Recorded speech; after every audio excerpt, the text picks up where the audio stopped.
பாலியல் ரீதியான குற்றங்கள் நடந்தவனுமே நிறைய பேர் சொல்கிறது வந்து பெற்றவங்க சரியில்லை, பெற்றவங்களுடைய வளர்ப்பு சரியில்லை, இவங்க சொல்லி வளர்க்கலை அப்படிங்கிற வார்த்தைகள் சொல்லிக்கிட்டே இருக்காங்க.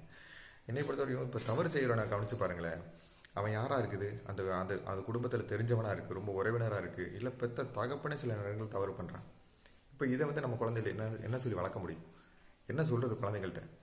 நீ யாரையும் பார்க்காத, யார்ட்டையும் பேசாத, குமிஞ்சிக்கிட்டே இரு, வீட்டுக்குள்ளேயே முடங்கிரு, இப்படி தான் நம்ம சொல்லி வளர்க்க முடியும். வேறு எப்படி சொல்லி வளர்க்குறது? முதல்ல சமூகம் திருந்தணும். சுற்றி உள்ள மனுஷன் ஒவ்வொருத்தரும் சுய ஒழுக்கமும் கட்டுப்பாடும் இருக்கும், ஒழுக்கம் இருக்கும். அது இல்லாமல் நம்ம வந்து ஒரு தவறுகளை வந்து நடக்க விடாமல் தடுத்து தான் நம்ம அதை தவறுகளை நம்ம குறைக்க முடியுமே தவிர, நடந்ததுக்கப்புறம் வந்து இப்போ என்ன பண்ணுறாங்க, நடந்ததுக்கப்புறம் நிவாரணம், ஆறுதல், இந்த கட்சி அந்த கட்சியாங்கிற மாதிரி ஒரு லஞ்சத்தை தான் கொடுத்துட்டு இருக்காங்களே தவிர, ஒரு அதை வராமல் தடுக்கிறதுக்கு என்ன பண்ணலாங்கிற ஒரு யோசனையும் யார்ட்டும் இல்லை. மக்கள்கிட்டையும் ஒரு பெரிய பெரிய விழிப்புணர்வும் இல்லை. ஏன்னா இப்போ என்னென்னா, இப்போ போதை இன்றைக்கி வந்து ஊர் ஃபுல்லாக டாஸ்மார்க் இருக்குது. அதில் நடக்காத தவறுகளா? அதில் சட்டம் ஒழுங்கு கெட்டு போகாதா? விபத்துகள் நடக்காதா? அதில் சில பேர் தவறுகள் பண்ண மாட்டானா? அதை பற்றி யாரும் பேசுகிறதில்ல. அந்த போதை சம்மந்தமான விஷயங்களை யாரும் எதிர்க்கிறதில்ல. ஊருக்கு டாஸ்மார்க் எங்கெங்கேயும் பரவி வந்துடுச்சு.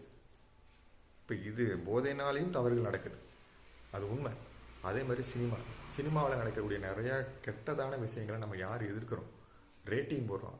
அப்படி நடிச்சிட்டார், அப்படி நடிச்சிட்டார், ரேட்டிங் போடுறோம். ஆனால் அந்த படத்தில் நடக்கக்கூடிய ஆபாச காட்சிகள், உருவ கேலிகள், வன்முறை காட்சிகள், ஜாதி சண்டைகள் நிறையா சொல்லிக்கிட்டே இருக்கலாம். அதில் பெற்றவங்களை கிண்டல் பண்ணுறது, ஆசிரியர்களை கிண்டல் பண்ணுறது, இப்படி நிறையா விஷயங்கள் சினிமாக்கள் நடந்துக்கிட்டே இருக்குது. இதெல்லாம் தவறு, இதெல்லாம் கற்பனை காட்சி, இது வாழ்க்கையிலே நடக்காது அப்படிங்கிற மாதிரி எந்த குழந்தைகளுக்கும் நம்ம அறிவுறுத்தணும். அந்த குழந்தைகளை பார்க்க விட்டுட்டு அந்த குழந்தைய மனசில் ஏதோ ஒரு தவறான எண்ணத்தை பதிக்கிற அளவுக்கு தான் இன்றைக்கி சினிமாக்கள் இருக்குது.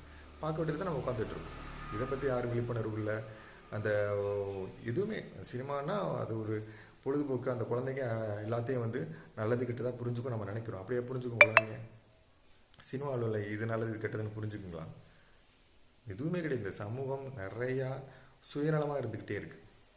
நாம் என்ன பண்ண, இப்போ நீங்கள் பொழுதுபோக்குன்னு சொல்கிறோம், ஒரு தரமான பொழுதுபோக்கா சினிமா, டிவி, மொபைல், கார்ட்டூன்லாம் ஒரு தரமான பொழுதுபோக்கா? நல்ல கலைகள், விளையாட்டுகள், நிறைய எக்ஸாம் ப்ரிப்பேர் பண்ணுறது தான் ஒரு நல்ல ஒரு பொழுதுபோக்குங்கிறத விட ஒரு வாழ்க்கைக்காச்சும் உதவும். அதை பண்ணாமல் இன்றைக்கி நம்ம சினிமா, டிவி, மொபைல், கார்ட்டூன் தான் கூட்டிகிட்டு போகிறோம். ஒரு ட்ராவல் கூட நம்ம ஒழுங்காக கூட்டிகிட்டு போக மாட்டேங்கிறோம். வந்தால் மொபைலை படி, எதாக இருந்தாலும் என்னை தொந்தரவு பண்ண அந்த மொபைலை படின்னு கொடுத்துறோம். இந்த சமூகம் அப்படிங்கிறது சுற்றி சுற்றி சுற்றி கெட்டுக்கிட்டே இருக்குது. நம்ம அவர் அதில் போய் பெற்றவங்களை குறை சொல்லி, பெற்றவங்க சைடில் ஏதோ இருக்கலாம், ஒரு சில பிரச்சனைகள் இருக்கலாம். ஆனால் சுற்றி உள்ள சமூகம் திருந்தாமல் இந்த மாதிரியான பிரச்சனைகளுக்கு முற்றுப்புள்ளி வைக்க முடியாது. நிறைய ஸ்கூலில் இன்றைக்கி ஆசிரியரையே வந்து ஆசிரியர் அடிச்சிட்டாருனா போதும், மிகப்பெரிய ஒரு பிரச்சனை. ஆசிரியர் பெரம்பெடுத்து கண்டிக்காமல் என்ன பண்ண முடியும்? வீட்டில் நம்ம கண்டிக்க மாட்டேங்கிறோம்.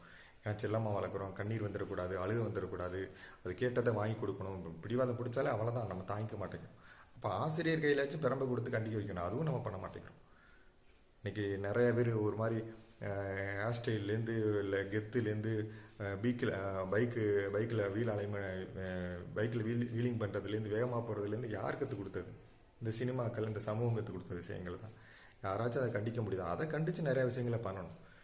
தவறு பண்ணுற ஒவ்வொருத்தனையும் கண்டிக்கணும். இப்போ ஏழை பணக்காரன் அந்த மாதிரியான வித்தியாசம் இல்லாமல் பணக்காரனை தப்பு பண்ணால் கண்டிப்பாக அவங்களும் கண்டிக்கணும்.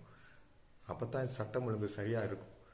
இன்றைக்கி நிறையா தவறு பண்ணவங்க ஏதாவது ஒரு பணத்தை கொடுத்து கொஞ்சம் நாள் கழிச்சு அப்படி வெளியில் வந்துக்கிட்டே இருக்காங்க. அதை கண்டிக்கணும், அதை மாறணும்.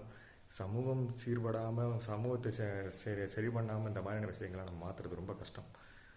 அதே மாதிரி தவறு செஞ்சாலும் கடுமையான தண்டனை கொடுக்கணும். அந்த தண்டனையை பார்த்து ஒருத்தனுக்கு பயம் வரும். அந்த தண்டனையை பார்த்து பயம் இல்லாமல் பயந்தால் தான் அடுத்து ஒருத்தன் பயப்படுவான். ஆக இந்த தப்பை செய்யக்கூடாதுடா. இந்த உலகத்தை வந்து திருத்துறதுக்கு வந்து கண்டிப்புங்கிறது ரொம்ப அவசியமாக இருக்குது. தயவு செஞ்சு கொஞ்சம் புரிஞ்சு பேசுங்க நிறைய பேர்.